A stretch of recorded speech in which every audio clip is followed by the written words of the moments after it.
Morning students. आज हम बात करेंगे बीए के क्वेश्चन पेपर की, क्योंकि मत्स्य यूनिवर्सिटी का क्वेश्चन पेपर पैटर्न जो है वो बिल्कुल चेंज हो चुका है।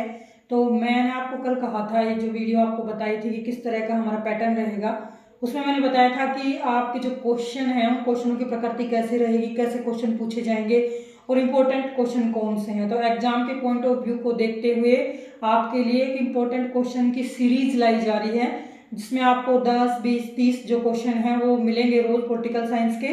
और ये इंपॉर्टेंट, वेरी इंपॉर्टेंट क्वेश्चन है, मतलब लगभग 200 से 300 क्वेश्चन पॉलिटिकल साइंस में मिलेंगे। मैं प्रयास कर रही हूँ कि हिस्ट्री के, ज्योग्राफी के और सब्जेक्ट के भी जो है इस पे क्वेश्चन पेपर लेके आए। तो टाइम खराब करने से पहले कि हम स्टार्ट कर दें अपना, तो हमारा पहला क्वेश्चन है जो वेरी इंपॉर्टेंट भी है, क्योंकि स्टूडेंट्स जो हैं वो पॉलिटिकल साइंस ले लेते हैं लेकिन उनको मालूम नहीं होता कि राजनीति विज्ञान का जनक कौन है। तो चलिए सबसे पहले बात कर लेते हैं, ये पॉलिटिकल साइंस के महत्वपूर्ण क्वेश्चन है 2024 के, जो कि बीए पार्ट फर्स्ट में पॉलिटिकल साइंस के सिलेबस के अकॉर्डिंग है।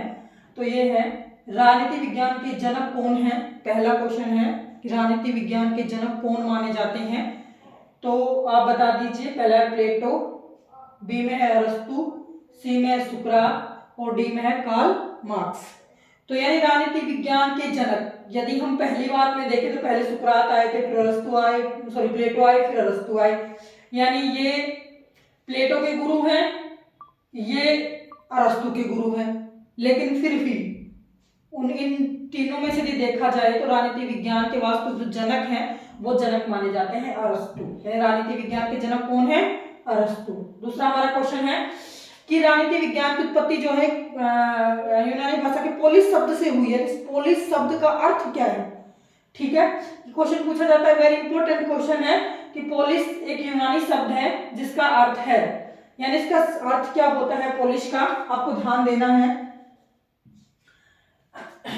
यानी पोलिस एक यूनानी शब्द है और इस शब्द का अर्थ क्या है? तो पहला है राष्ट्र राज, दूसरा है पुलिस राज, तीसरा है नगर राज और चौथा है विश्व राज्य।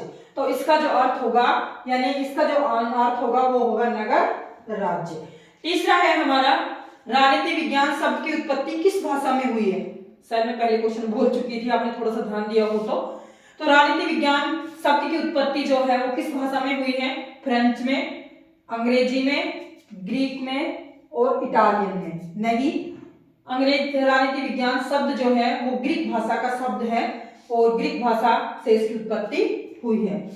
फिर है राजनीति विज्ञान का विषय क्षेत्र क्या है, यानी राजनीति विज्ञान में किसका अध्ययन किया जाता है, इसका विषय क्षेत्र क्या है? तो राजनीति विज्ञान में ऑप्शन है हमारा, पहला है राज्य का, दूसरा है सरकार का, तीसरा है राज्य और सरकार दोनों का और चौथा है मानव, राज्य और सरकार का।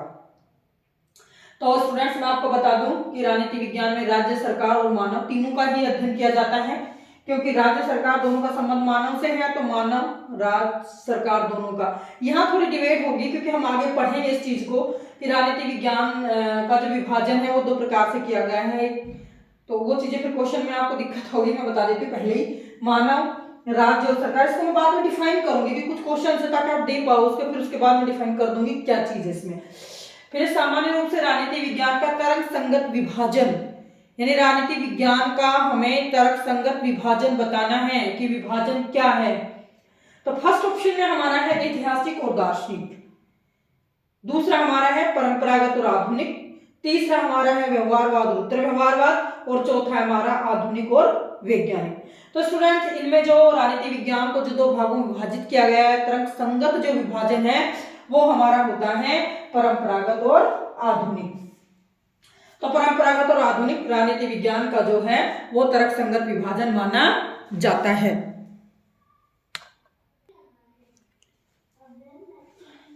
आगे है स्टूडेंट्स, परंपरागत राजनीति विज्ञान से संबंधित विचारक कौन कौन से हैं, यानी आपको जानना है कि परंपरागत राजनीति विज्ञान के विचारक। तो आपको देखना तो होगा कौन कौन से हो सकते हैं परंपराओं को जानने वाले। तो पहला है प्लेटो, दूसरा है डेविड स्टन, तीसरा है लासवेल और चौथा है रॉबर्ट डेहल। तो इनमें से आपको बताना है कि परंपरागत राजनीति विज्ञान के जनक और राजनीति विज्ञान से संबंधित विचारक हैं। तो ये तीनों ही जो हैं आधुनिक हैं, डेविड स्टन आधुनिक है, लास्वेल, रॉबर्ट डेहले तीनों ही आधुनिक है, और प्लेटो जो है वो परंपरागत राजनीतिक विचारक माने जाते हैं। अगला है आधुनिक राजनीति विज्ञान से संबंधित विचारक है।